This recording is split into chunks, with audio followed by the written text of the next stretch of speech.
All in favor, say aye. Aye. Any opposition? Okay, motion carries.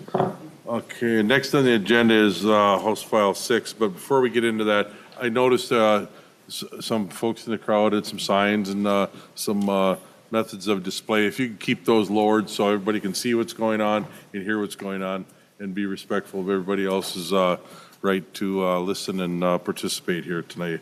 Thank you much. I will move that House File 6 be referred to the Ways and Means Committee with a recommendation that it be re-referred to Judiciary, Finance, and Civil Law Division. We have the bill before us. Representative Mahoney, please proceed.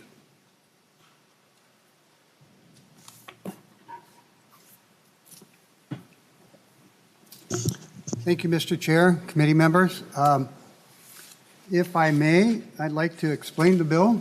I know I looked at the agenda. There looks to be a few testifiers, not as many as the Energy and Climate Change Committee last night with 46, but I'd at least like to explain it and then see if, bring up those testifiers, take questions, if that pleases the committee chair. Today's your day, Chairman. All right, so thank you. I'm sure everyone has the bill in front of them. Well, actually, I'd like to say a few words of why I'm bringing this particular bill. Over the years, I've had people come to me and say, my employer is this, my employer is that, in many particular ways, covering many issues. But none that irritated me more than if someone had worked an hour or 40 hours or however many hours and they didn't get paid. They said, my employer didn't pay me. And whether it was that trucking company that went out of business suddenly a couple years ago, or the personal care, or it was just a lawn service. Yeah, I didn't get paid. And how do I get it? And then those that came in told the tale of how they actually went through the process in small Department of Labor and Industry or small claims court. And it's so frustrating because there was not much help to give. In Minnesota, if you work 8 hours a day, you should get paid for 8 hours a day. I spent 30 years as a pipe fitter, and my goal was to 8 hours work for 8 hours pay. And this bill came to me a few years back, and I want to give credit to Representative Garofalo, the last chair of the Jobs Committee, because he put $1 million in to hire more inspectors. That might be one of the reasons Dolly has numbers are up in terms of reports and recovery. They had 39,000 employees were affected by wage theft last year, and they were able to recover $12 million. One of the reasons that it was just $12 million is they can only recover minimum wage for hours worked, not overtime or benefits. So what this bill does, and I'll go through it starting on page 1, it asks on page 1, line 9, I'll start right there, submissions of records. What we're trying to do, and it gets down to line 17, where it says in a specific format. If the department asks for records, they want them in a semi-usable form. So someone can't just come and drop a shoebox full of receipts off and say, you figure it out. And that's kind of what that is. They raised the fine for this to $10,000 because what has been recorded, not just in our state, but nationwide, is it's cheaper to pay the fine and continue stealing from your employees. Because if the department doesn't have the records, they can't proceed with the case. Very hard. So they found that some employers, it was a business model. I'll just pay the $1,000 and keep taking money out of my employee's check. The other piece to that is on page 2, line 3, it calls for the department to have the power to subpoena records from an employer so that that business model will not work any longer. If that employer is unwilling to hand over records so that the department can proceed with an investigation, they can subpoena them. Get down to the new language on 213. This is really the basis of what you're paid on. You know, are you paid by the piece? Are you paid by the hour, the shift, the day? And what's really kind of new in there is the piece, because they're finding that's in our day and age, in our the tech economy, the new millenniums with a contract, it's apparently coming into play there. Well,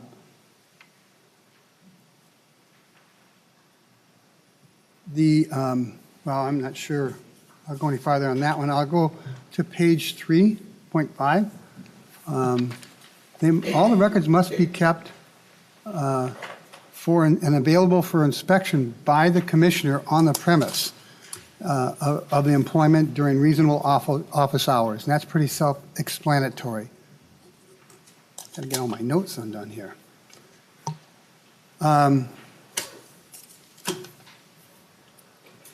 What in section 4, well, actually in 3.8, again, they raised the fine from 1,000 to 10,000 because of that same thing as I spoke to earlier. It's cheaper to pay the fine than to actually provide the records and maintain the records. So now, although the $1,000 was never in its entirety used as a fine, it was typically used as a bargaining chip to get money for their employees, get money back to the employees rather than putting a fine on, because that was more important. Section 4, that's pretty much all new language. Get to page 4, line 1. We are now adding a gross misdemeanor, and we'll be going to judiciary and civil law. They wouldn't let me put in that has to follow the owner of the business so that he or she couldn't just bankrupt the business the next day and open up under a different name. But what I'd really like to see, and I think I'll be working on it with judiciary, is how that can follow the owner of the company. So they can't just close the company down on Friday and open up with a different name on Monday. That's unfair. That allows them kind of off scot-free. So again, that's a gross misdemeanor with a $10,000 fine. Just so you understand, if you go into the convenience store and steal $500 worth of beer, that's a gross misdemeanor, not $10,000 worth of beer. You go into Target and you steal $1,000 worth of merchandise, that's a felony, punishable by going to jail. We're still not sending people to jail with this bill. You start getting into page 4, line 5, prohibited practices. On line 6, no employer shall commit wage theft. It's not against the law in the state of Minnesota to steal money from your employees. It's nowhere in our statutes. We just put it in. I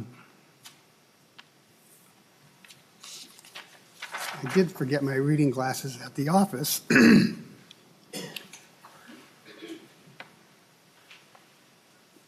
On line 7, for the purpose of this section, wage theft is committed. And you can read that yourself.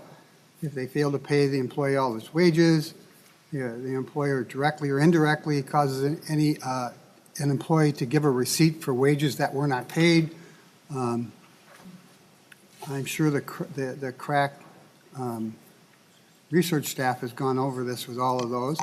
But the important one to me is on line 18.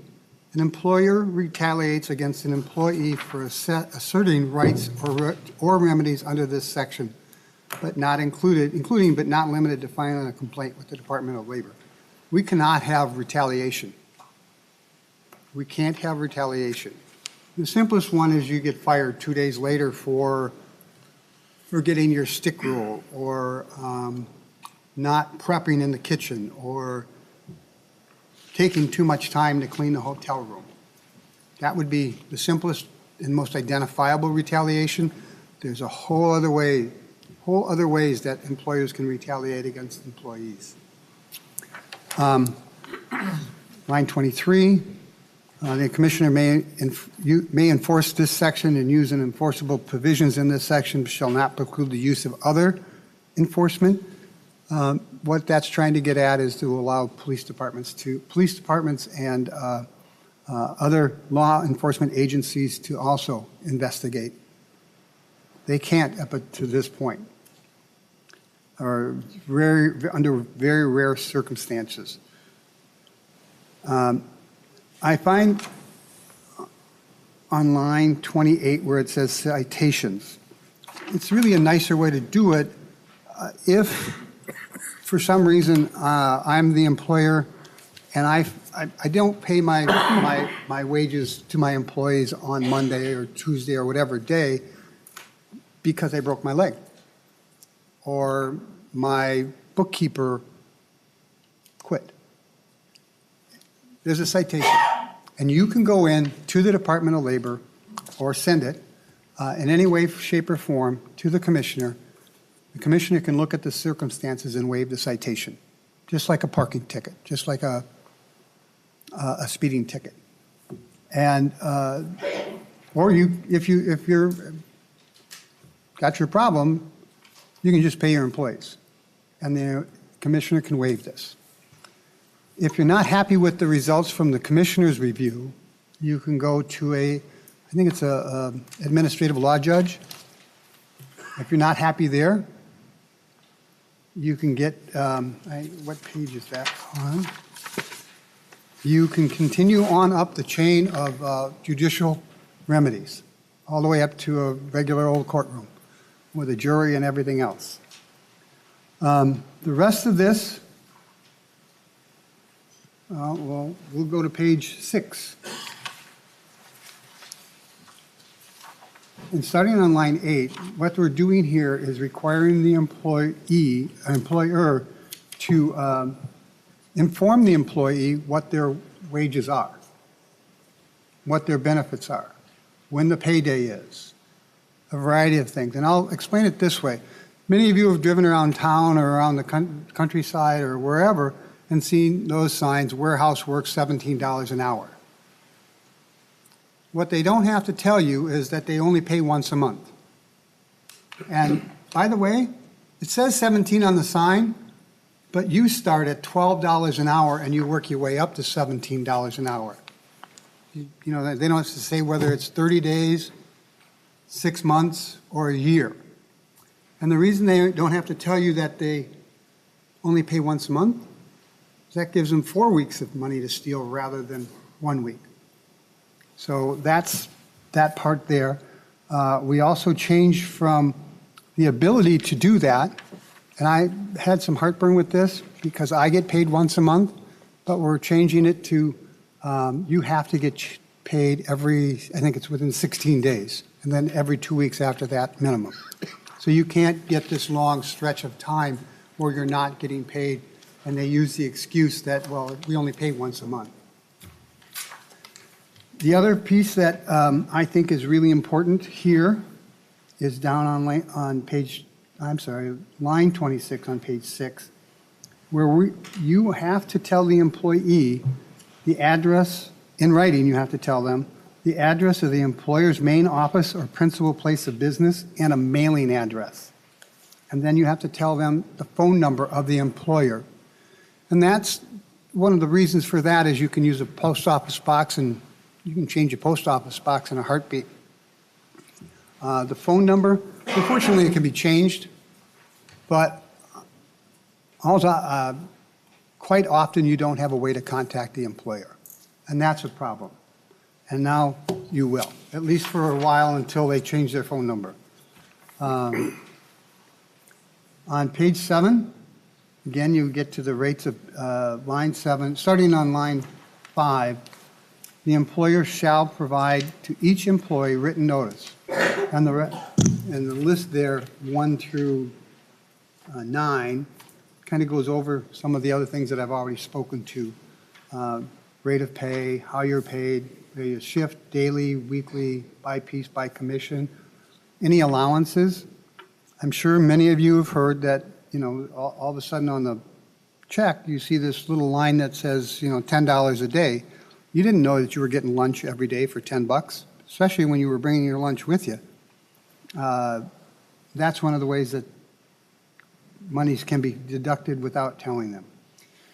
List of deductions, dates on which your pay periods start and end, legal name of the employer, physical address, phone number again, and the employer must keep a copy of the notice signed by each employee acknowledging the receipt of the notice. On line 23 starts a provision that's pretty interesting, and I didn't realize this until the advocates kind of made some examples. But if you're going to change your company policies, you're going to change your pay period policies, you need to tell your employees and have them sign that they got that receipt, that they saw that. They know that they went from once every 7 days to once every 31 days. And again, on page 8, line 3 starts where we change the pay periods from the first a month down to every 2 weeks. At the bottom of page 8, we have blank appropriations because I'm waiting to see how much money I can pour into this particular personal grudge. Crisis that we're actually having in the state of Minnesota. My hope is to maintain the appropriation for fiscal year 20 and 21 that we have and increase it so we can do a better job of policing this. There's also a percentage in here on line 29 where we're going to use that to inform employees through various agencies, whether it's through labor unions or some of the immigrant advocacy groups or any other group or low-income family groups, that they have this right. Because people are pretty afraid to mention that, hey, by the way, you should have paid me $100 more. So that's what this bill does. We have, I hope you'll all vote for it. But we have some people that wanted to testify. So, Mr. Chair, I can take a couple of questions now, or we can go through all the testifiers first. Thank you, Chair Mahoney. What I would like to see done today is have the testifiers come up, and we'll limit their testimony to about 3 minutes apiece. We'll give a good measure of latitude if there's an interpreter involved, and after the testimony is closed out, then we'll open up the opportunity for questions to the author and the testifiers. So if the testifiers do in fact approach and testify, please stay in the room afterwards. So the first testifier we have up is Scott McClellan, Assistant Commissioner, Minnesota Department of Labor and Industry. Then Carla Arceo will follow Mr. McClellan. Oh, Carlos, oh, okay. Carlos Para Oliveira will appear after the commissioner, and then Carla Arceo after that. Oh, okay. I got it. Proceed, please. Identify yourself for the record. Mr. Chair and members. My name is Scott McClellan. I'm an Assistant Commissioner at the Minnesota Department of Labor and Industry. I oversee construction codes and licensing and the labor standards and apprenticeship divisions.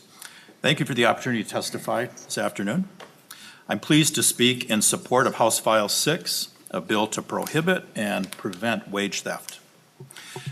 And as the representative said, every year 39,000 Minnesota workers suffer from wage theft, resulting in nearly $12 million in unpaid wages. Wage theft occurs when employers refuse to pay their employees for work performed, violate minimum wage, prevailing wage, and overtime protections, make unlawful paycheck deductions, or encourage employees to work off the clock. And this issue often disproportionately impacts people of color, low wage, and female workers. In 2017, the legislature appropriated $500,000 per fiscal year to combat wage theft. And thanks to this investment, the department hired 4 additional investigators, one of which was designated a new wage theft outreach coordinator, who's currently implementing various strategies to engage and educate Minnesota workers on wage theft and employers. We've also streamlined our existing wage claim process, significantly reducing processing time so workers receive their final pay faster, as well as expanding our phone service hours. The Labor Standards Unit at the department receives more than 20,000 inquiries each year regarding wage and labor laws. And our unit averages 1,500 cases annually and has recovered nearly $5 million in back wages over the last 5 years. In 2018, the department processed a record number of final wage claims and secured final back and wages of $1.1 million for Minnesota workers. Our goals at the department include ensuring employees are paid the wages they're owed, conducting compliance and enforcement actions to ensure the prompt payment of back pay, and helping create a level playing field for businesses. We know that most employers in Minnesota correctly pay their employees, but there are some bad actors whose actions create serious ramifications for the economic security of some workers and their families. Between 2008 and 2016, 13 wage theft lawsuits in Minnesota totaled $59 million in back pay to 103,000 workers. And the department is currently involved in several open investigations, and we're working hard to restore lost wages to Minnesota workers and prevent wage theft from occurring in the first place. The legislation before you today will definitely strengthen the department's ability to combat wage theft and ensure more workers receive the wages they've earned. This includes cracking down on wage theft with tougher penalties for employers who commit wage theft and greater clarity for employees on their rates of pay, allowances, and paid time off accruals. Further, the legislation defines wage theft, makes it a violation of law, and prohibits retaliation against employees for asserting their rights under the law. And wage theft prevention is in fact a priority for this administration. We look forward to working with the author to refine the proposal as it moves through committee, and we thank you. Thank you, Commissioner. I appreciate your attendance today. Next up, we have Carlos Para Oliveira with 2 testifiers.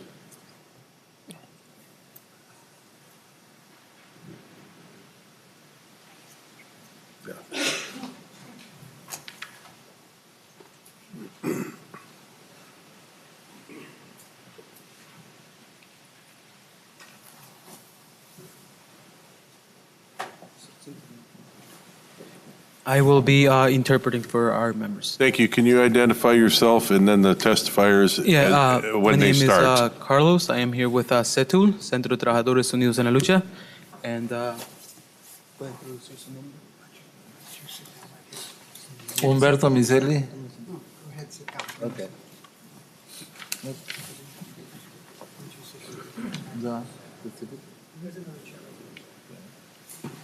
Presentarse con su nombre. Muy buenas tardes, señores representantes del Estado. Good afternoon, representatives of the state. Mi nombre es Humberto Miselli y soy miembro de CETUL. My name is Humberto Miselli, and I am a member of CETUL. Vengo a testificar ante ustedes, ya que soy un trabajador más que ha sufrido el robo de salario. I can't testify today because I am one of the many workers who have suffered through wage theft. Las grandes compañías han desarrollado estrategias o técnicas para poder efectuar esta práctica. The big companies have developed strategies and tactics to keep on committing wage theft. En mi caso, sufrí una serie de retenciones de salarios injustificadamente. In my case, I received a series of wage withholdings without a justification. Ante esto y ante prácticamente la negativa de oídos sordos a mis reclamos por parte de la empresa, And because of the deaf ears of the company, they don't take this as serious as it is. busqué apoyo, busqué asesoría. I had to look for help, Setul me la dio. and within that, I found Setul, and Setul has been supporting Me me with that. hizo la investigación y me preparó un caso. And so they helped me with starting an investigation against the company and helped me prepare a case. Caso que llevé ante la corte. And this case, I took it to a small claims court. Y a pesar de demostrar mis argumentos sólidos, demostrando las violaciones en mi contrato, mi reclamo era de $13,000. And even after, with my solid arguments, I demonstrated the violations in my contract. The court determined, never mind. La corte dictaminó que se me pagara únicamente $13,000, perdón, $1,300, So the court determined that I am owed $1,300, beneficiando más así a la compañía. benefiting a lot more the company than me. O sea, el equivalente de un 10%. And that's only 10% of what I'm owed. I was owed $13,000. Es por eso que vengo a testificar ante ustedes, And that is why I'm here to testify, para que de alguna manera se pueda frenar, tratar de erradicar esta práctica del robo de salario. in hope to search a way to find a solution to stop wage theft. Es una práctica, un flagelo que lastima mucho a la clase trabajadora. And this is a fraud that really, the consequences are being paid by the working people. Por lo cual pedimos a ustedes se apruebe el bill antirrobo de salario. In which I am here to say that please approve an anti-wage theft bill. Que esto se considere como un crimen. And for this to be considered as a crime. Porque es un crimen quedarse con el salario que ya no les corresponde. Because it is a crime for someone to keep the wages that is not theirs. Pensamos que solamente de esta manera, para que puedan aplicarse leyes más fuertes donde se pueda sancionar severamente al infractor, podamos frenar con esta sucia práctica. Yeah. And so together we hope to really build this law so that people who are committing wage theft have consequences and it's not on the workers. Gracias por su atención. Thank you for your attention. Thank you very much for your testimony. Will the next testifier please identify themselves and proceed? Buenas tardes a todos. Mi nombre es Keren Muñoz. Soy miembro de CETUL. Good Y evening. Good evening, everyone. My name is Karen Muñoz, and I'm also a member of SETU. También he sido víctima de robo de salario en los diferentes trabajos que he participado aquí en Minnesota. And I've also am a victim of wage theft, and it happened in different works all around Minnesota. Simplemente por el hecho de pedir mis récords, tuve represalias. And I only asked for my employee record, and for that reason, I was retaliated against. Y solamente me dio excusas tan increíbles como de que su contadora no sabía las reglas de Minnesota. And I received several excuses, and one of them was that their accountant wasn't sure on how to apply these laws. Que si yo era amiga de su esposa, ¿por qué estaba haciendo eso? Que el trabajo estaba muy bajo, que no tenía, que estaba casi en la quiebra. El punto es de que trabajando más de 60 horas solamente me pagaba 37, 38 horas por semana. And yeah, and they were telling me reasons of like, why am I doing this? Like, you're a friend of ours. We helped you get this job. But out of 60 hours that I worked, I only got paid 30. Por eso es que necesitamos que se reconozca como un crimen y que se penalice fuerte a las personas que están cometiendo esto. Algo fuerte como cárcel, revocarle su licencia y también cerrarle su negocio. And so that's why I'm here to testify, because this is a problem, and we really want to pursue for it to be a crime. People are stealing our wages, and also like look for ways to penalize those who are stealing wages, even if we have to send them to jail. Porque simplemente por el hecho de decir sí te lo voy a pagar, nos traen vuelta y vuelta correteando al dueño y simplemente no nos pagan. And because too, like, even if they say they are going to pay us, we still have to be running after them constantly, and we never get paid. Y la ley en contra del robo ya existe. Ahora es como una esclavitud por debajo del agua. And so there is a law for theft that is there, but not for our wages. Por eso es que queremos que se haga como un delito grave y que se tengan las consecuencias fuertes, porque el robo de salarios Se roba más en robo de salarios que en robo a propiedad. And we really want this to get passed because there's a lot of things that we're paying ourselves and ¿cuál es la última parte? Que hay más robo de salario que robo a propiedad. And there is more property theft than there's more wage theft than property theft. Por eso es que necesitamos su ayuda para que esto se reconozca como un crimen. Gracias. And that's why we need your support for this to be recognized as a crime. Thank you for your time. Thank you. Will the next testifier please identify himself and proceed?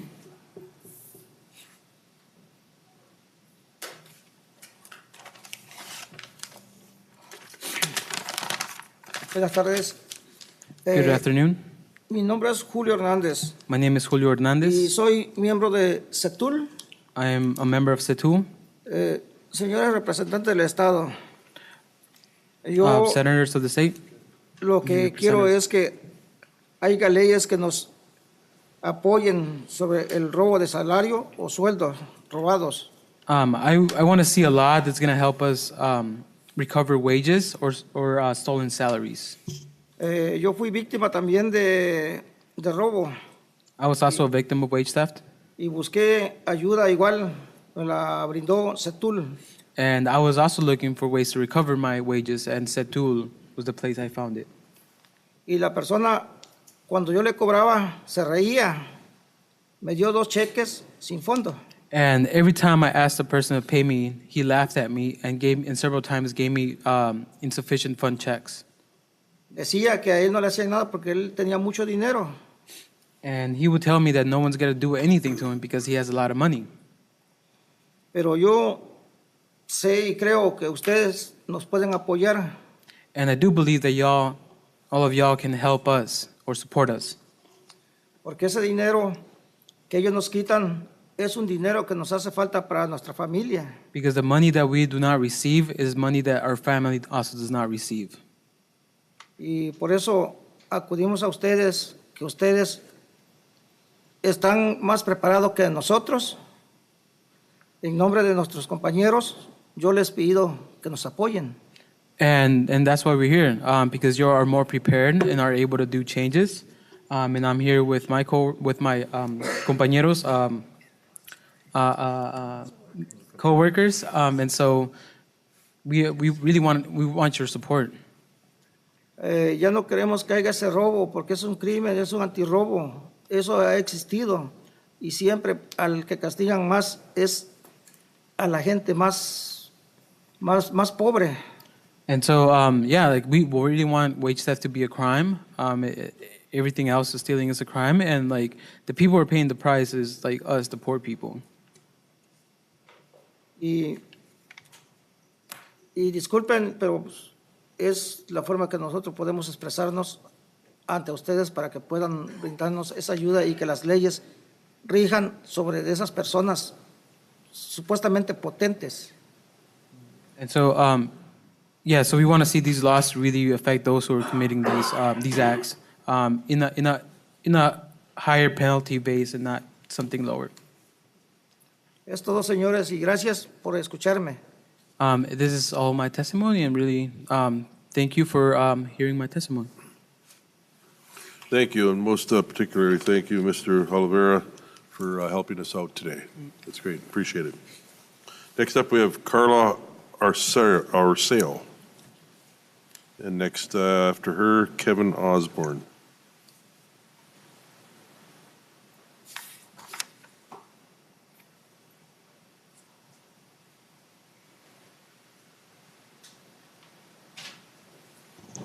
Good afternoon, all. Thank you for the opportunity to be here and say a few words to the community today. I'm representing Frida Drywall. Frida Drywall is a Minnesota-based, woman-owned, DBE and TGB certified construction company that prides itself as one of the local leaders in the drywall service industry. All the jobs that my company does work on have to award through a fair bidding process. I employ over 50 employees who make a strong middle-class wage and good benefits. We have moms and we have dads working on site. And sometimes I imagine, what can be happen to one of them because it's not safety at work and die. So I imagine myself. But today in the construction industry, there are disloyal subcontractors. Subcontractors affecting our industry, paying in cash. They don't pay taxes.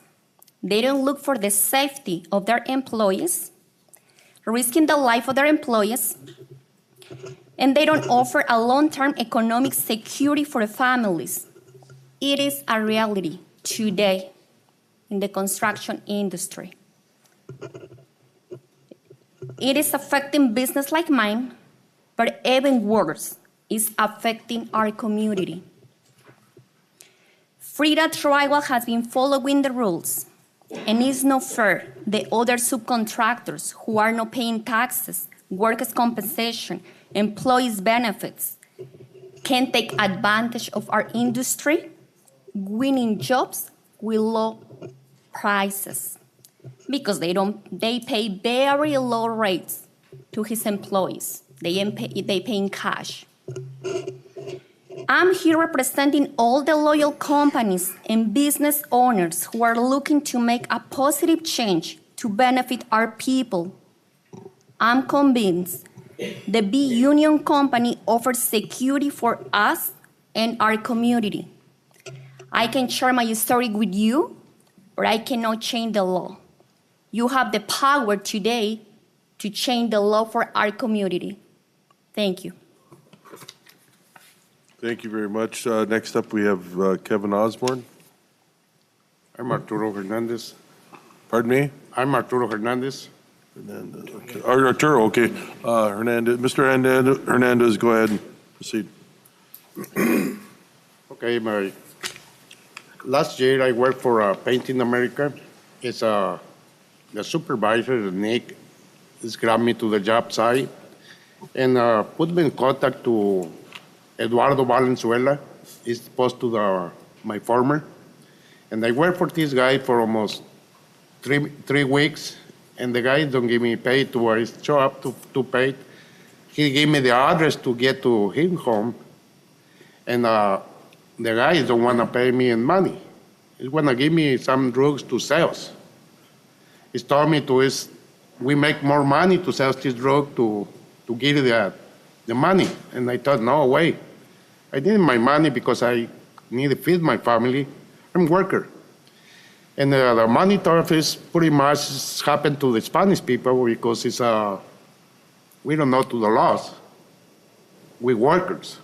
We work real hard to make our money to feed and pay the rent, and feed the family and pay the rent. And I report to the Labor Department this case, but it's not supposed to happen this thing. It's these guys is doing all time. The company is support these guys to do this, to start to the money to the people. The pain in America, I speak to Nick and to give me job application, don't do it. He told me Eduardo is in charge. And I don't feel any job application because the guy don't give me any. And this case, it don't happen only to me, it's happened to other guys, to the other Spanish guys, but the guys don't want to make report on anything because it's scared. And I hope you guys pass the law and help to pretty much the Spanish people because it's the Spanish people is kind of scared to report these matters. It's not only in this state. Texas, New Mexico, everywhere it's happened this thing. And one guy is make $millions just for the work to the workers. And the guys don't pay taxes, don't pay anything. It's got to be to do something for this matter, man. And I hope you guys pass the law. Thank you very much, sir. Thank you much for your testimony. Next up, Kevin Osborne. After Kevin, we have Faustino Constanti. Please identify yourself and proceed. Name's Kevin Osborne. I'm here with Restaurant Opportunity Center, Minnesota. I'm a wine cook in Minneapolis. I've been in the industry 4 years. I'm here because in our industry, wage theft isn't the exception, it's absolutely the norm. It's built into, even if unofficially, it's built into our the business models. Come in for a couple hours or an hour before you start to set up your station, stay an hour or two after to clean up off the clock, all of this. On top of that, it's common practice to fudge our timesheets so that overtime and hours move around to different weeks to avoid paying extra. And then on top of that, just to add insult to injury, if they can't fudge the timesheet enough, it's very common to steal tips and use that to pay a wage. So as you can see, it's a problem. In our industry, it's a big one.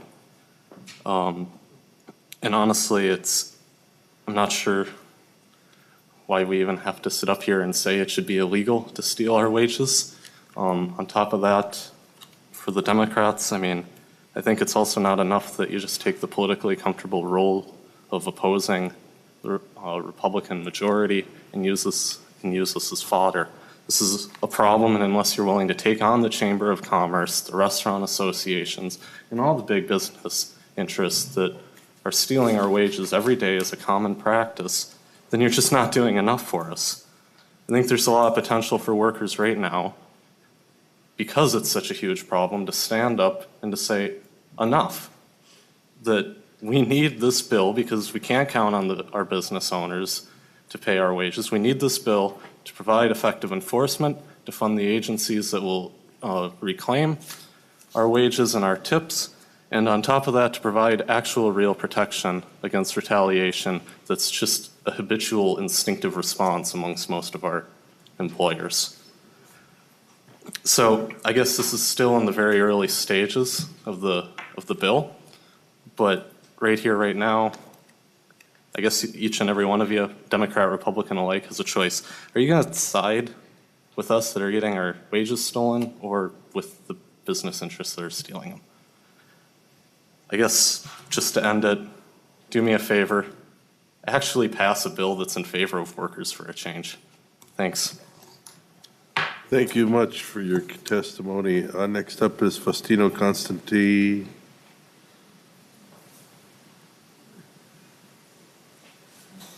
Please identify yourself. Please pronounce your name correctly. Good afternoon. My name is Faustino Constante from Constante Construction. I came from out of the state. My business is already registered under Minnesota state.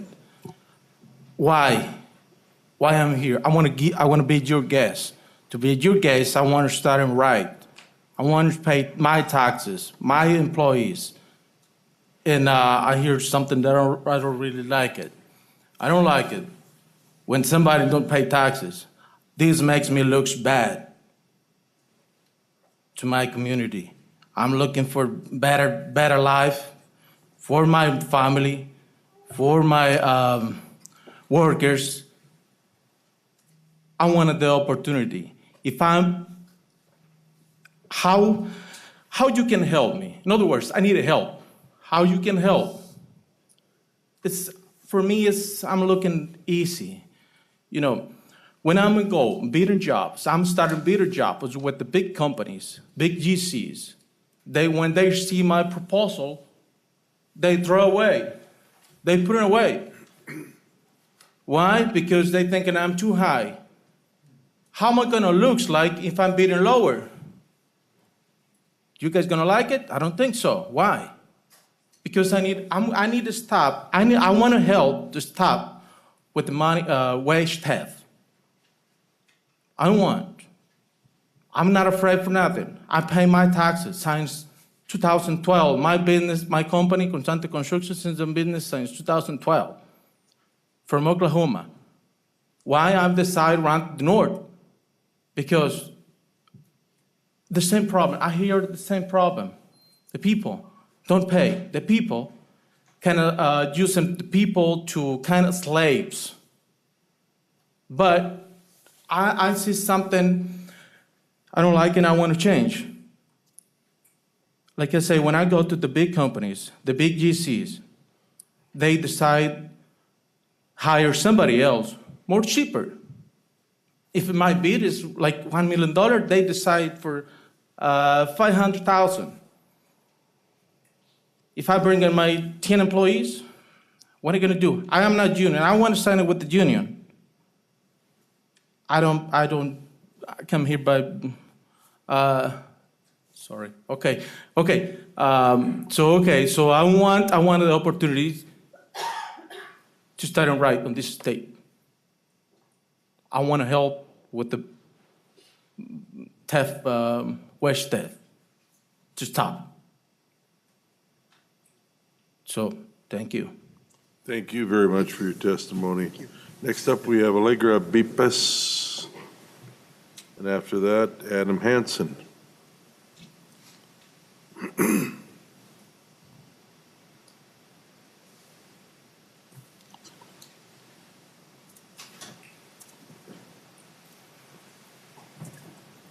Please identify yourself and proceed.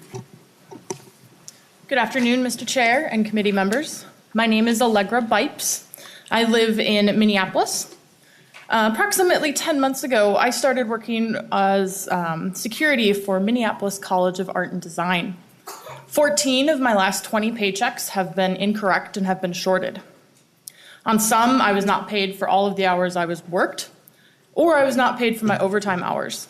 In others, I was not paid my appropriate shift differential or holidays. Each and every time, I would have to negotiate with my boss and payroll to be paid what I was due. I would have to prove to them that I was shorted money. While in college at the U of M Crookston, I worked as under a contract security company for American Crystal Sugar, a beet processing plant up in Crookston. My first week of work was considered my training, and I had to sign a waiver stating that I would not be paid for this training. This is wage theft. Most of the employees were college students just like I was, and were unaware that they had to be paid for their training time. When I would work overtime hours, I wouldn't get paid for it. In addition, I was never paid my first official paycheck. When I approached my boss with this matter, I was told that I could be terminated for investigating this. For people like me who live paycheck to paycheck, we need to be paid all that we have earned on time. Missing wages means I have to choose which bills I pay and which ones I collect late fees on. If my vehicle breaks down, am I going to be able to afford it so that I can get to work? Many people think that wage theft is not very common, and they don't recognize it when it happens. Both of the employers in my stories today are reputable businesses and are very well able to pay their employees correctly and on time. Companies that short their employees, as I am being shorted now, cannot be allowed to get away with this any longer. We need to hold those responsible for these thefts accountable for their actions. Thank you very much for your time. Thank you for your testimony. Mr. Hansen?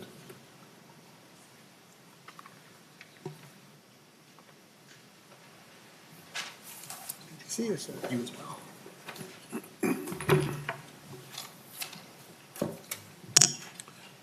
Please identify yourself and proceed. Thank you, Mr. Chair and members. My name is Adam Hansen. I'm with the Associated Builders and Contractors of Minnesota. Our contractor members and their employees work throughout the state and in your districts building schools, retail establishments, hospitals, multifamily housing, and more. On your way back to your offices at the state office building, when you go through the Capitol basement, look down and look at the tile, the quarry tile, the mosaic tiles.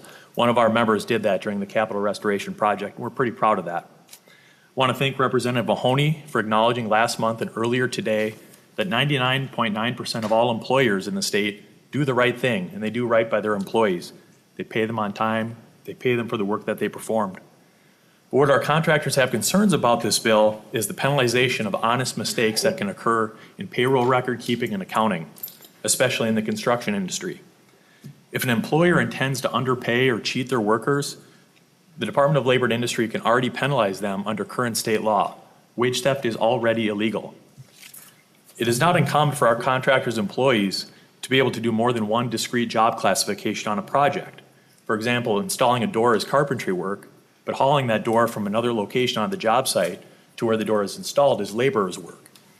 And on a prevailing wage project, if a time card is filled out by a construction worker or maybe a job site foreman, and there's an honest mistake as to how much time that person was a carpenter or a laborer, that could trigger these wage theft laws as written, which means a steep fine and a citation. Additionally, some of our contractors have multiple offices throughout the state. In construction, unlike most industries, it is uncommon for a construction worker to go to the office at the start of each day. They go directly to their job site. Line 2.32 in the bill creates ambiguity about record keeping for those employees in those circumstances where there's multiple locations. Where does an employer keep the new required reporting records and requirements if they have multiple office locations? Which employee records do they keep at which of those locations? Getting either of those wrong in those instances can land a fine of up to $10,000 under this bill. Again, even if it was an honest mistake. When a contractor gives a raise or a bonus to their employees under this bill, the employee would not receive those benefits or wage increase unless and until that employee signs a notice saying that they accept that new raise or bonus, and then they would get it 7 days later, not right away. Finally, this bill creates a guilty until proven innocent regime for employers.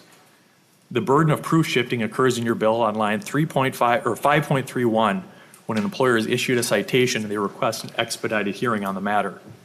The employer must prove their innocence to an administrative law judge. Unlike a criminal case where the state has to prove each element of a crime that a defendant commits, the exact opposite occurs here. The employer has to prove their innocence. The bill in its current form would take that 99.9% of good employers who are doing the right thing and put a target on their back simply for honest mistakes. Thank you, Mr. Chair and members, for the time. Thank you, Mr. Hanson. Next up, we have Lauren Schotthorst.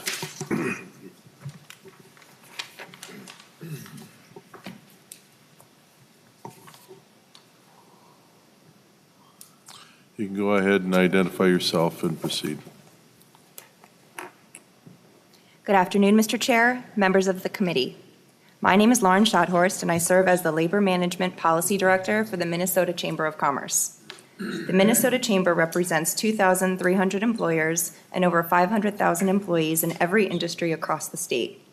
The majority of our members are small and mid-sized businesses, and our members also include many of Minnesota's Fortune 500 headquartered companies. I appreciate the opportunity to provide testimony and share the views of our members on this important issue. While we have concerns with the broad approach laid out in House File 6, we share your commitment to protecting employees from this crime. I'd first like to emphasize that the Chamber and its members do not support, condone, or approve of wage theft as a business practice.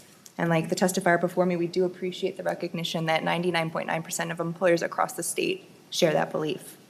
This bill, however, would make any failure to pay wages wage theft regardless of intent. A few years ago, it was reported that the Minneapolis public school system implemented a new payroll system. During its rollout, teacher and other school district employees reported missed paychecks, overpayments and underpayments, and thousands of dollars in unexplainable deductions from their checks. Our members are concerned that under the bill, even a mistake is criminal. This is especially concerning for some of our smaller employers who may not have more sophisticated payroll software systems, if at all. An inadvertent mistake or error should not subject them to the serious penalties included in this bill. Our members are concerned that the bill does not include reasonable good faith employer protections or due process provisions.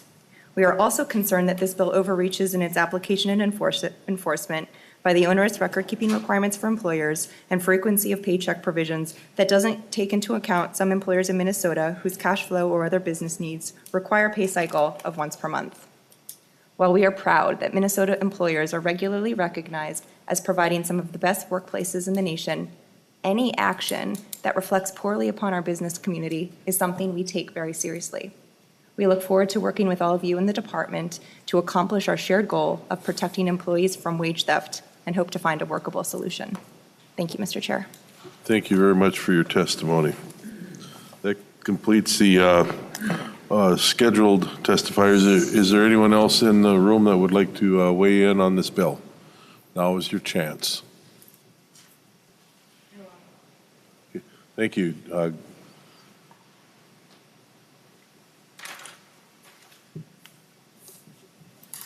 Okay.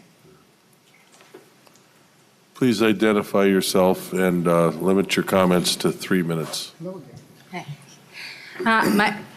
My name's Robin Pacala, Mr. Chair Committee.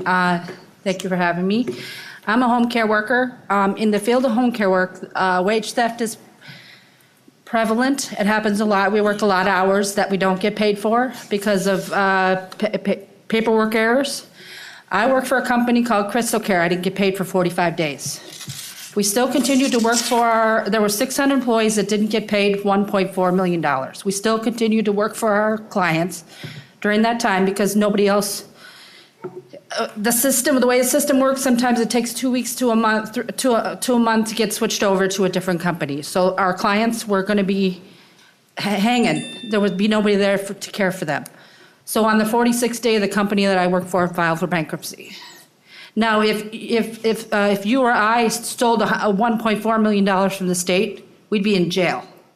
So it happens a lot in the home care sector.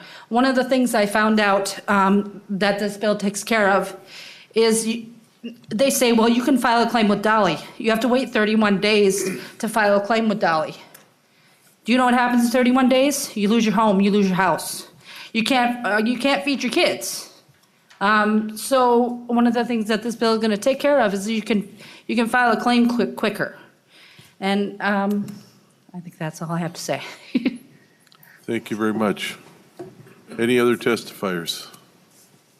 Okay, seeing nobody jumping out of their chair, we can proceed to questions to the author or any of the testifiers. And I would like to start those questions off myself. And we've heard a lot from people that have been damaged by wage theft, and it's obviously that the workers and the families are damaged. We heard some numbers of $5 million of wages recovered by the department. I'm just wondering if the commissioner could probably answer this.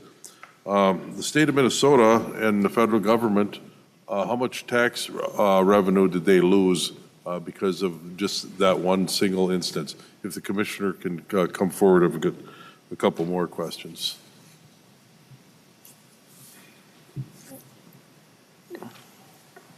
It's time to call a friend on this one.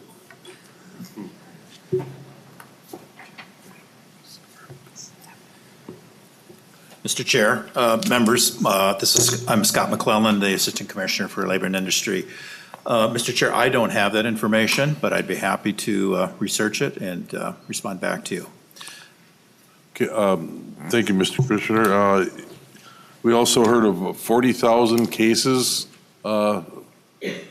being processed. Is there any way of tracking how much tax revenue has been lost on those cases? Mr. Chair, members, I'm unaware of quantifying that, but again, I'd be happy to look into it with our subject matter experts. I'm looking forward to hearing some of those numbers as accurate as you can develop them. Then that'd be great. Secondly, you may not be the person to ask, but you can take a shot at it if you want. All of our legitimate contractors, businesses in the state of Minnesota pay their fair share of workman's comp insurance. And when somebody defrauds a worker out of their wages, I'm just assuming that that employer doesn't have to pay on workman's comp on those lost hours either. And I'm just wondering what the lost revenue is to insurance companies, and if in fact that constitutes insurance fraud if they're not paying in. Mr. Chair, members, I'm incapable of addressing that question. I'm not certain we have that ability in the department, but I'd be happy to look into it for you. Okay, thank you. Thank you so much. And to the author, I'm looking forward to hearing some of those responses in the next committee stops. I just want a copy of you defending insurance companies on the tape. It doesn't happen often, Mr. Chair. That's all I have. Let's open this up to Representative Chair Hornstein, please. Thank you, Mr. Chair, and thank you, Representative Mahoney, for this excellent bill. I'm in strong support. I just wanted to see maybe for the Assistant Commissioner again, or the author, is Dolly currently able to recover wages owed, if there's, wage theft? Mr. Chair, members, I have our program director here, Mr. John Aiken, that would be happy to elaborate on the answer to your question if that's acceptable to you. Please. So my name is John Aiken. I'm the Director of Labor Standards and Apprenticeship at the Department of Labor and Industry. Thank you for inviting me to this hearing. Thank you. Mr. Chairman, members, the question is, are we able to collect back wages and final wages for the people for the workers of Minnesota? And the answer to that, of course, is yes. We have 9 FTEs currently working in investigations in the Labor Standards Unit, addressing issues related to minimum wage, overtime, deductions. In terms of what has already been spoken here today, we closed over nearly 600 cases last year, which is a lot larger than the year before. We've also had a record number of final wage claims. Those are that's that last paycheck that somebody has left their job and their employer hasn't paid them. And so we have used some of those additional resources that we've received to expand our hours and to provide that direct service to workers and provide them the ability to get their wages back. So I think in last year in particular, I think it was 670,000 just in final wage claims. Thank you. Go ahead. Representative Thank you, Mr. Chair. Just a follow-up. Would this involve recouping full wages? We heard one of the members of Satul indicate they had a claim and had very partial, extremely partial wages owed. So are you talking about full wages that are owed to these workers? I can handle that one. And Chair Mahoney. you can correct me if I'm wrong. I think I've got this one down. More often than not, what the Department of Labor and Industry is able to collect outside of overtime and last check and some benefits is the minimum wage. So if you are scheduled to receive $12 an hour and you're not paid, more often than not, all that can be collected or is collected is the minimum wage, and frankly, I can't remember what it is right now, whether it's federal minimum wage or Minnesota's minimum wage. But you would not collect your $12 because minimum wage is neither one. One last question, Mr. Chair. Did I get that? Chair Hornstein. And again, either for, I guess this then would be for Representative Mahoney. So would your bill be able to cover that gap then between the minimum wage and full wages owed? Mr. Chair and Representative Hornstein. Representative Mahoney. We would be, with this bill, and I can't remember exactly where it is in the language, what page and line number, but it allows for full collection of full wages. Thank you, Mr. Chair. Mr. Chair, to that point, please. Just to that point. Please, Representative Fixian. I don't care. So why is that? Why is it that, is it in statute? Is it in rules within Dolly? Because I haven't gotten a clear answer. You kind of looked at them. I want to know what is the origin for that, and I apologize for injecting here, but I think there's a lot of people that would probably ask that question. Chair Mahoney, a response? You want the answer from them? I'll let them do it. Mr. Chairman, members, thank you for the question. We have certain, we can issue orders for violations of state minimum wage, state overtime after 48 hours. In terms of this bill, the analysis is it's a regular rate of, so whatever your regular rate of pay is that you receive regardless of whether or not it's minimum wage or more, is part of this bill. So, Mr. Chair, and to Chair that Mahoney. particular point, when they collect the minimum wage, the employee then has to, if they want the full wage, they have to go into small claims court and all that that entails. The fees that the sheriff charges to serve, the collection agency or the sheriff's office that collects that, and those fees are all taken out. So quite often, it's not even worth going after that. Representative Fabian. Thank you, Mr. Chair. once I see you- the look on your face too, but where is that in statute or rule? That's what I'm asking. Because I'm willing to work with you to fix stuff like that. But please explain to me specifically where those rules or statutes exist. Mr. Chairman, members, thank you for the question. I may have to call up one of my experts here, but I believe it's under 17727 as well as Chapter 181. What was this? Chapter 181, excuse me. Thank you. Next up, we have Chair Nelson. Thank you, Mr. Chair and Commissioner and Representative Mahoney. I heard a couple business people say here that this is creating onerous records that they're going to be required to maintain. Aren't they currently required to keep records of who works for them and what the hours they work? Aren't they supposed to keep that already? Mr. Chairman, Please members, testify. the answer is yes. So, Mr. Chair, Representative Mahoney, or Chair Mahoney, so what additional record keeping is required in this bill to make it so onerous that they have to keep these records? I think there is one. Mahoney. Thank you, Mr. Chair. I believe there is one, and I don't have the bill memorized. I can't remember the exact page and line. And I believe it requires them to identify piecework. And more to the point, I think what employers are worried about is getting caught up on a technicality or a mistake. And that's why that's why the citation piece is in there. So if a citation is written to the employer can say, geez, I didn't, I'm sorry, I didn't read it, I didn't see that. I'm happy to pay the additional $50 or $150, and that citation essentially goes away like a parking ticket like a parking ticket.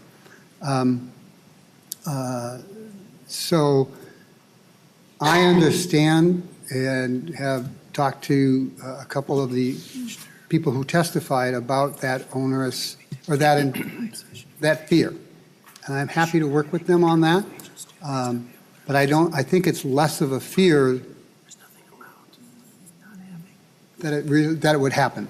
We've tried to put into this bill avenues that employers, if they're caught in a mistake, can actually relatively quickly. I know it's kind of annoying to go down to the courthouse and explain that their ticket was written 2 minutes before my parking meter went off, but we have to we have to help 40,000 people in the state of Minnesota.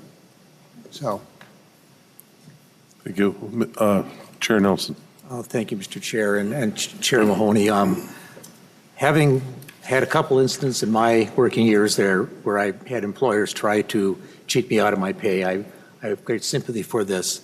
And when they're talking about the penalties, raising the penalties, I'm reading in the language of the bill, it's all of them are not a strict penalty, but it's up to $10,000 or $1,000, up to $10,000, I think you're raising it to. I think that would give the department leeway to be able to say, okay, if it was an honest mistake, correct it, don't do it again, and we'll waive the fine or we'll do a lesser fine. But I've seen in the construction industry and good union contractors sometimes where they try and cheat employers. When I was an apprentice a couple years ago, journeyman I worked with talked about a contractor he worked for, and he put money in the paycheck or in the bank to pay 7 out of his 8 employees. And as soon as they got their check, they'd race to the bank, and whoever was the 8th one there got cheated out of his pay for that week. So, I mean, this is something that goes on a lot, and I think this is a good bill that starts working in the right direction to make sure employees get the pay that they earned, and good employers aren't being cheated out of work because the guy they're competing against, bidding jobs against, is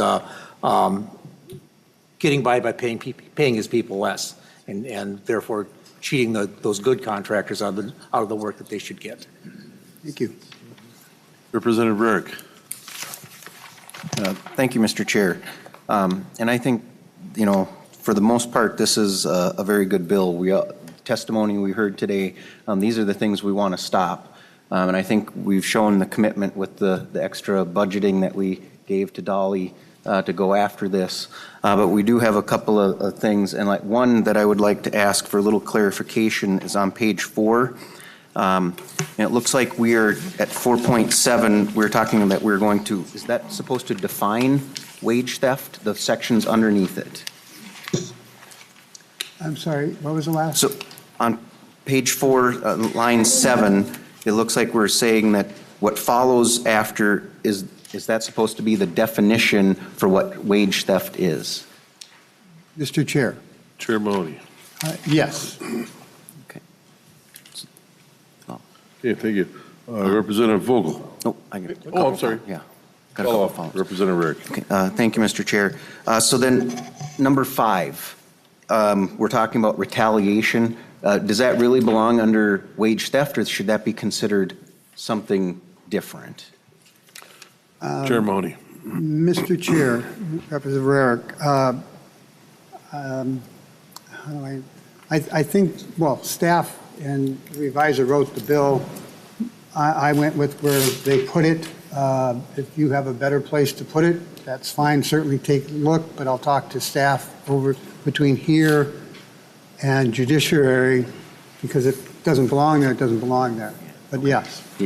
Yeah, thank you, Mr. Chair. Yeah, I mean, I guess I was looking at that thinking that just doesn't, that's not a portion of wage theft. It should be considered under something else. And I think some of it we look at, we have so many good contractors out there. I do want to just ask if you're willing to keep working. Like I said, one of the questions that was brought to me was a little unclear where the paperwork should be kept. Say you have, a company has 5 different offices. Is it going to be allowed that they keep it in one location, even if all the employees aren't at that location, or will they have to keep documents for each employee at each location, and in our construction industry especially? So I guess that's just a clarification I would like. Chair Mahoney. Mr. Chair, Representative Rarick, under the way this bill is written, my expectation would be if it's a construction site, more often than not, it's in a pickup truck in a 12 by 12 storage file cabinet that the job foreman or the job superintendent keeps the wage records. Those are weekly shipped off to the home office, whether that's the person's basement or they have an office like Kraus Anderson would have. I believe that they would have to be kept at Kraus Anderson if that's the company. And I want everyone to understand that I believe Kraus Anderson pays their employees on time in its entirety. I do not think, I want to reiterate that we're doing this because there's a group of bad apples. Most employers in the state of Minnesota do a good job of paying their employees, whether they're union or non-union, whether they're day laborers or they're weekly laborers or they're piece, get paid by the piece. I want that clear, and I want it on the record that I believe most of our businesses in this state are good people trying to do the right thing. But when you have 40,000 people or more that are affected by those bad apples, we have to do something. So back to your question, I believe there's going to have to be some clarification by the department where they would expect, because I can't tell you in your business, I can't tell you where to keep your records at all times. I can't tell Medtronic or I can't tell any of these other places where to keep their records. Because if you have many large companies in this state have a headquarters in downtown Minneapolis or St. Paul or Bloomington or wherever, and their plant is in Brooklyn Center or their plant is in Shakopee. You're going to keep some records at Shakopee, but you're going to keep the rest of them at the headquarters. And one last. Representative Eric, or Senator? Thank you, Mr. Chair. Yeah, Representative, just, okay. and one last, I get more of a point. I think this ultimately is a very good bill, but we heard from a couple of the groups, that, most of our businesses are very good, but I have a real problem when we take out the language when dealing with intent. The companies that are taking wages from people are intending to do that. And so I think when we take out the idea that whether it was intentional or not intentional, that we're making it a crime. So that's where I have the problem with where we're going in this bill, just by removing that language from the statute. I think the good apples who make a mistake, I don't want to see them being punished. So I would like to have conversations to see if we can change that part of it. Mr. Chair, we certainly have time between now and the judiciary, which I think that's more of a judiciary issue when you take out legal language, intent and non-intent. But I think that is an integral part of moving these cases through the process sooner and quicker and getting these people their money. I don't expect, seeing how the Department of Labor typically has a labor law commissioner, a commissioner who is a labor lawyer and a lawyer, they're not going to be intent on getting into a constitutional challenge. But we can certainly work on that, yes. Thank you. Representative Vogel. Thank you, Mr. Chair. Thank you for putting together the bill. I agree with Representative Rarick that nobody here believes that this should be going on, and it's nice to codify it. But being a small business owner and dealing with a lot of small businesses, as I read through this, I have concerns with some of the specificity because, when we look at from subdivision 5 and the way, line? I'm sorry, lines 4.28 through 5.9, and talking about, okay, you're going to get this violation notice from Dolly, and it sounds in that paragraph as if you preemptively caught it yourself and corrected it, and Dolly agrees with you, then you might be assessed a fine, but it would be pretty much over. Is that the way it would be interpreted? Chair Mahoney. Mr. Atkins. Mr. Chairman, members, thank you for your question. The citation, the analysis of the citation is the assessment of a monetary penalty for a wage claim of less than $1,000. Just for a point of reference, we handled 1,363 wage claims in the last year, which were a record. Of those, I'm going to say 40% of those were actually referred to conciliation court. Of those 40%, I believe 40% were below the $1,000 threshold that we're talking about here, which amounts to possibly 270, maybe 300 claims. So in terms of the citation, from how I'm reading the bill, the monetary penalty is assessed along with the claim. If the employer then provides information through that civil process to show, no, indeed, I did pay John the $900 or whatever, the commissioner shall review that citation again and vacate that citation based upon the information received. Thank you. Okay, thank you, Representative Vogel. Thank you, Mr. Chair. I guess I'm still not completely clear, but I know we need to move on. So then we get into subdivision 6, which is the administrative review. And it says, if the employer does not request a hearing, or if the employer's written request for hearing is not served the 15th day, the citation becomes final and is not subject to review by any court. Could you explain the ramifications of that, please? Mr. Chair Chair, Mahoney?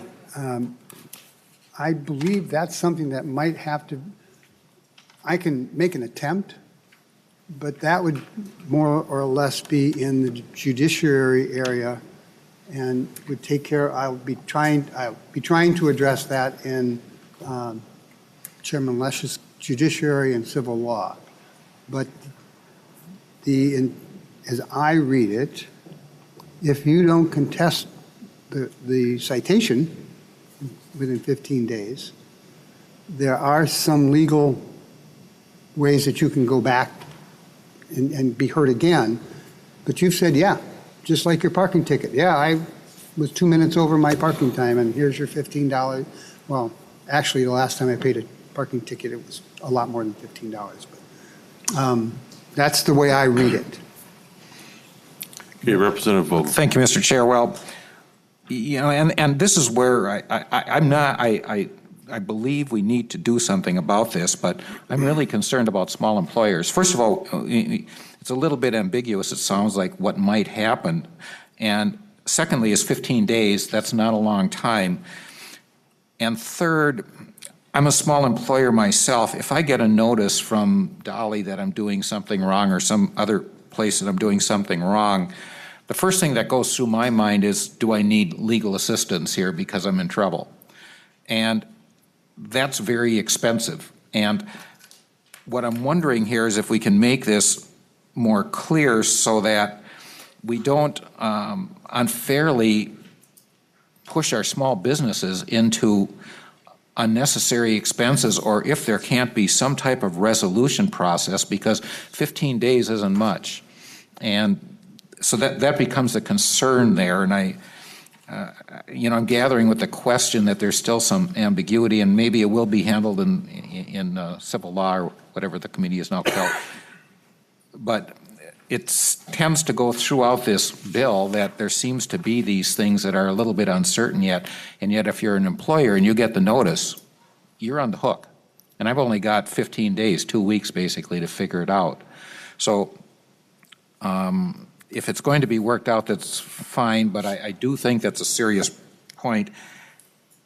5.31 is much more concerning for me, because it basically sounds like I'm guilty until I prove myself innocent.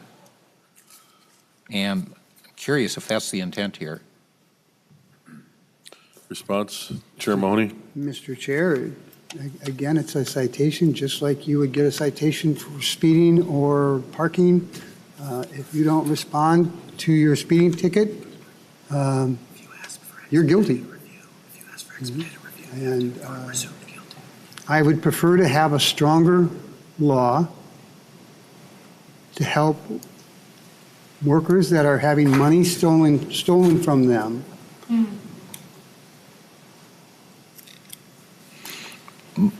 Representative Vogel. Thank you, Mr. Chair. Well, it pretty much it makes me wonder then, as a small employer, if I can afford to even have the expedited review, because I'm pretty much being told that I'm guilty before I start, aren't I? Chair Mahoney. Thank you, Mr. Chair. No. Just again, to use the parking example, if you say nothing, you agree you're guilty. If you say no, I am not guilty of this particular violation, this parking violation, and I am willing to show you, the electronic parking tickets now, or meters now give you the time when it runs out, and your ticket. Actually, the police officer has to write down the time, date and time. There you go. You wrote the ticket at 5 o'clock and my meter went to 5:05. Yes, it's annoying to have to go down, as I said, to show it, take photocopies or electronic copies or whatever, and send them off to the commissioner. but that's the route that you would go. That in itself, with the way this is written, helps 40,000 people get their money. One more time, Representative. Well, Mr. Chair, We need to move along. I know we need to move on, but I'm looking at this, and I'm going to read it. It says, when an employer to whom a citation under subdivision 5 was issued requests an expedited hearing under the paragraph, the employer is presumed to have committed each violation in the citation. And this isn't a parking ticket to a small business. If I'm going to get a citation for not paying a fair wage, and it gets into the newspaper because it's a violation, it can get there, how am I going to hire anybody? And I'm not against this bill. I think it's a good idea, but I really think we have a lot of work in cleaning this up because there's things in here that can really hurt a small employer, especially because we don't have the resources. Even when it talks about policies, there's a lot of employers I know that have 4, 5, 6, 7 employees. They don't have policies. They have ways in which they act, but they don't necessarily have policies. And I really think that going forward, some of this stuff in here is so specified that if we're going to put small employers to this test, and it ends up that they're basically convicted, whether you want to call it a parking ticket or this, we might lose a lot of small employers and a lot of jobs, and a lot of people will be harmed rather than helped. So. Thank you, Mr. Chair. Thank you, Representative Vogel. Representative Claflin. Thank you, Chair. Chair Mahoney, one of the examples of wage theft that I did not hear today was the deduction of credit card fees from tips. How would this bill affect that situation? Chair Mahoney. That's a good question. That one I do not have an answer for. I can get back to you unless the Phone a Friend group here can help me out. Mr. Chairman, members, the bill doesn't address that particular question. So I'm sorry you phoned a friend. There was nobody home. But we can find out more information for you on that of how it applies. So thank you. Thank you. Representative Fabian. Thank you, Mr. Chair. We had a quick conversation about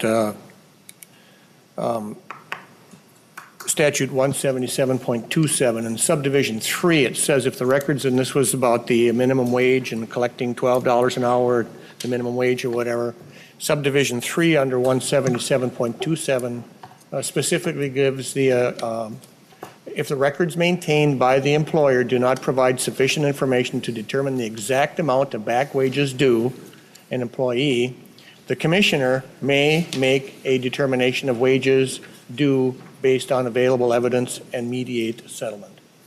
So the commissioner already has the authority. So I'm really confused as to where that discrepancy is coming from there. So that's just a point, and maybe you'll get back to us someday. I am concerned about, we keep hearing 40,000, that number over and over again. And if memory serves me correctly, when we did this back in 17, that was the same number. The question I have is specifically where does the number come from? And does it refer to just wage theft, or is it any kind of labor claim that would be disassociated with this bill? Commissioner. Mr. Chairman, members, thank you for your question. The analysis was performed by our research and statistics team at the Department of Labor and Industry. What they took into account, from my understanding, was the number of cases which were handled with the Department of Labor and Industry itself. In addition to that, what the local U.S. Department of Labor's Wage and Hour Division handled in this district, as well as a search of large cases related to labor standards violations that had been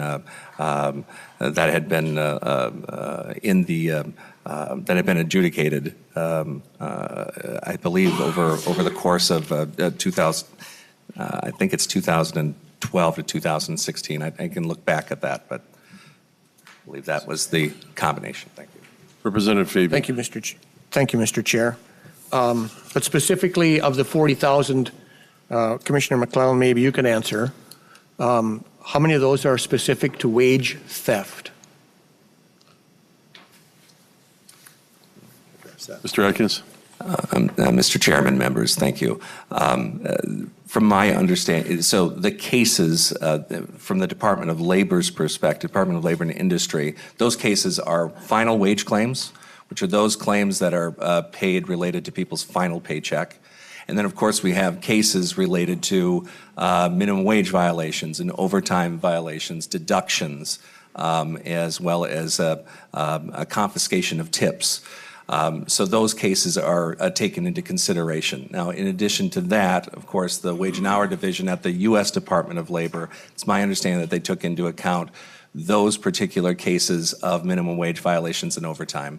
And as to the larger lawsuits, I would have to get back to you on that. I don't know specifically related to the details of those particular cases. Thank you. Representative Fabian. Thank you, Mr. Chair. Well, I think it's really important that we get the breakdown of those numbers so that we know specifically what's being defined in here as wage theft versus the 40,000. I feel like the 40,000 number isn't an accurate reflection of what Chair Mahoney, and I applaud you for trying to recapture wages. I think it's deplorable if somebody is willfully doing these types of things.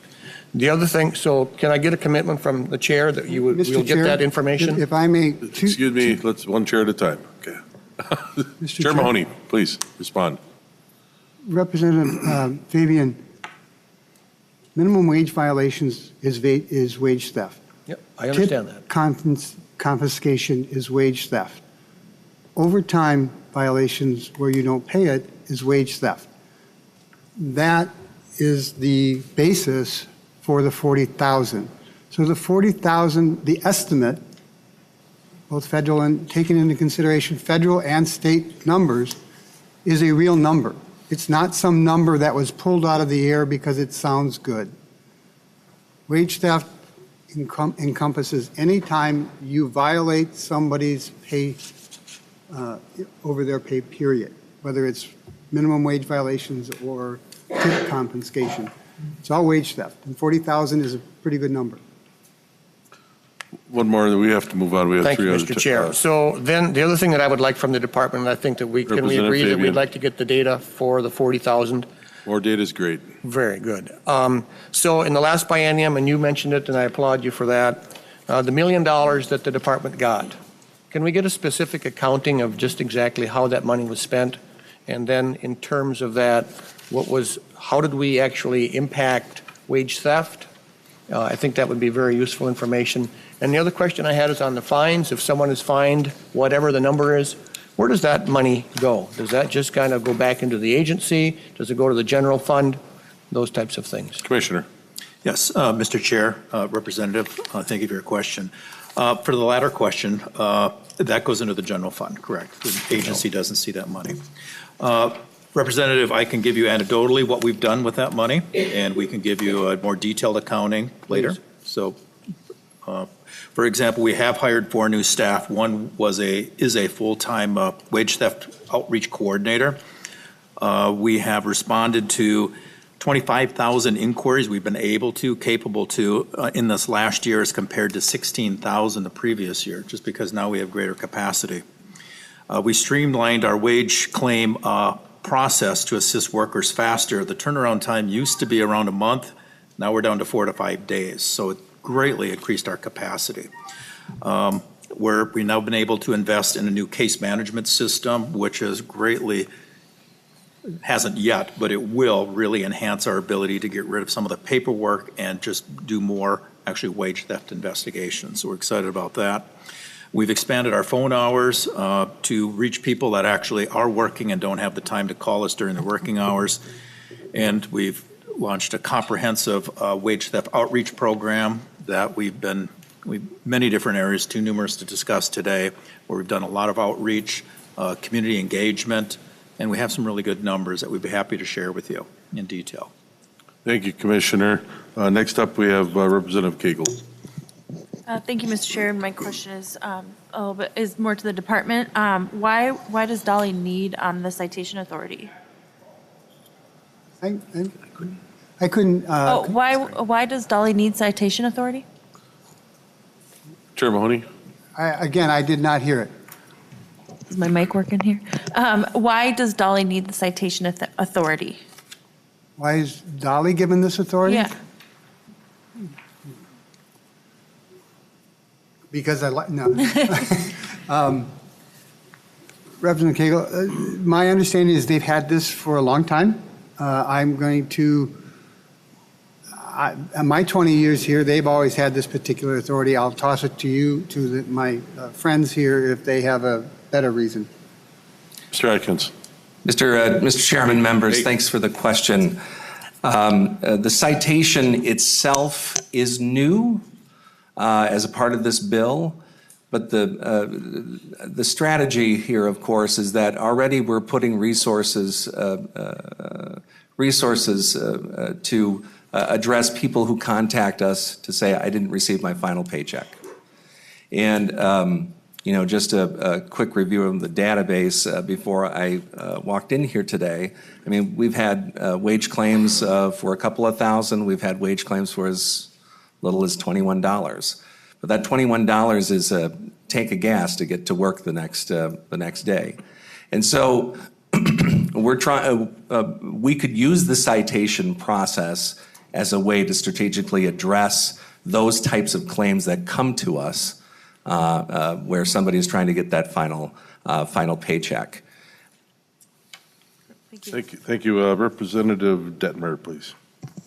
Thank you, Mr. Chair. And Representative Mahoney, you mentioned that 99.9% of our businesses are good employers. So we're looking at 0.1% that we have some bad boys out there.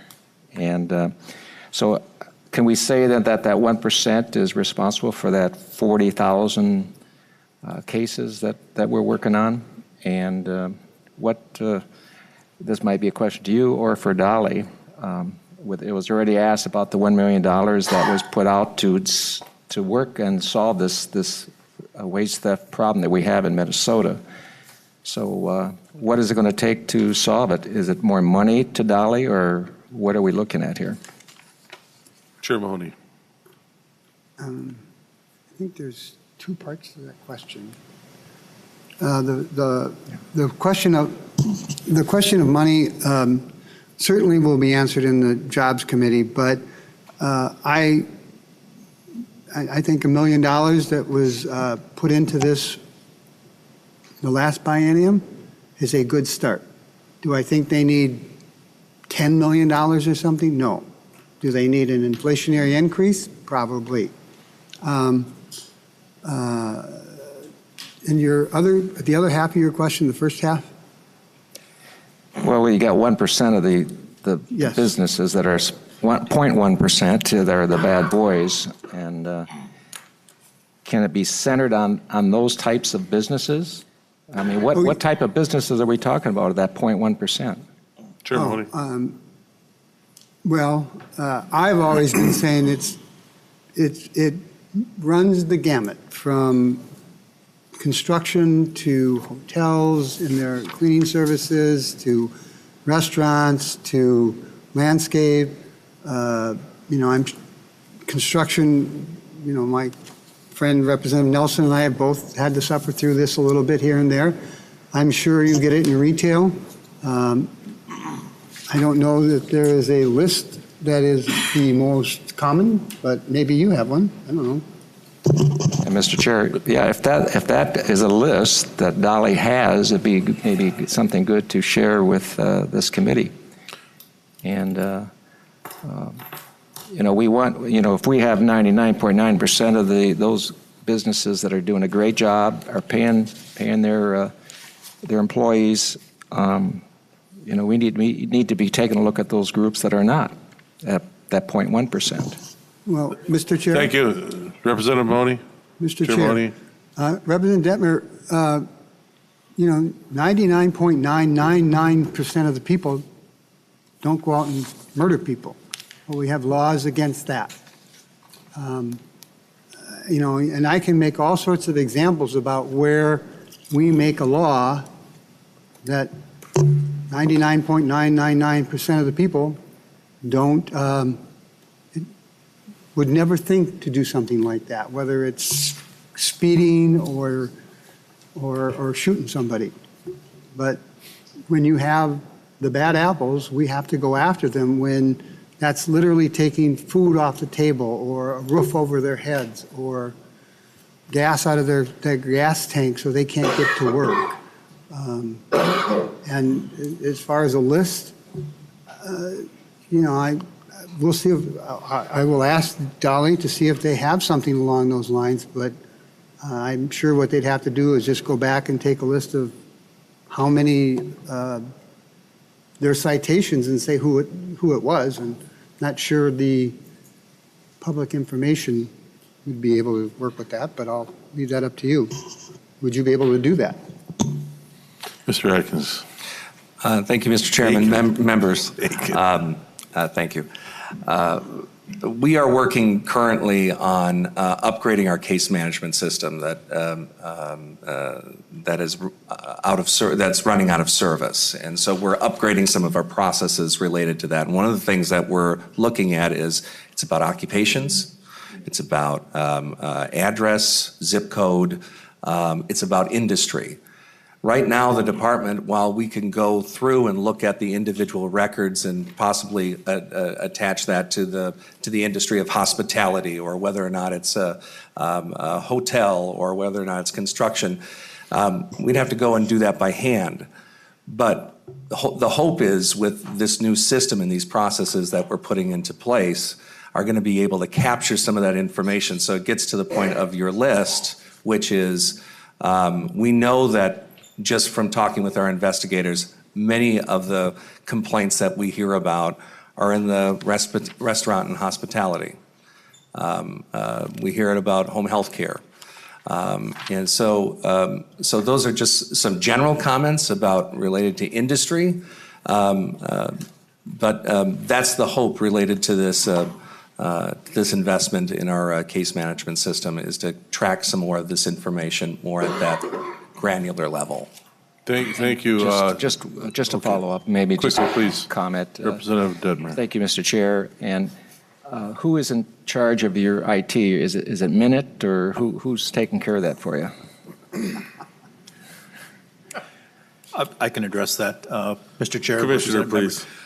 Yes, Minute is our service provider, but we act as the one that decides on the vendor that we choose. We're active in the selection process. And I will say, on behalf of the Department of Labor and Industry, we have an excellent record with what we've done with construction codes and licensing. When we came together, we now issue permits, licenses immediately online.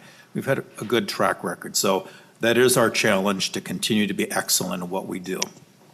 Thank you. Representative Brandt. Well, I was thinking exactly the same thing as Representative Claflin, so I don't have an additional question. Okay, thank you.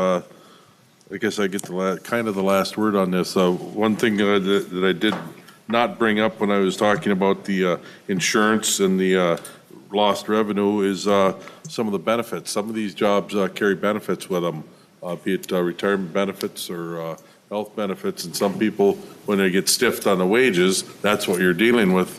And that's what we've been talking about all day. But there's some benefits out there that have monetary value as well. And I don't know how effective the department has been in helping recover benefits. Can you give me an answer, Commissioner, in 30 seconds? Mr. Chair, members, no, we don't have that ability. We have the ability to go after wages, but not the benefits of the other. Yes. Thank you. My point being that the worker comes up short again. The author, you have the last word on your bill, please. Good bill, vote for it. Okay, I'm going to renew my motion that House File 6 be referred to the Ways and Means Committee with a recommendation that it be referred to the Judiciary, Finance, and Civil Law Division. All those in favor say aye. Aye. Opposed? Aye. Okay, the motion passes. Thank you. We are adjourned.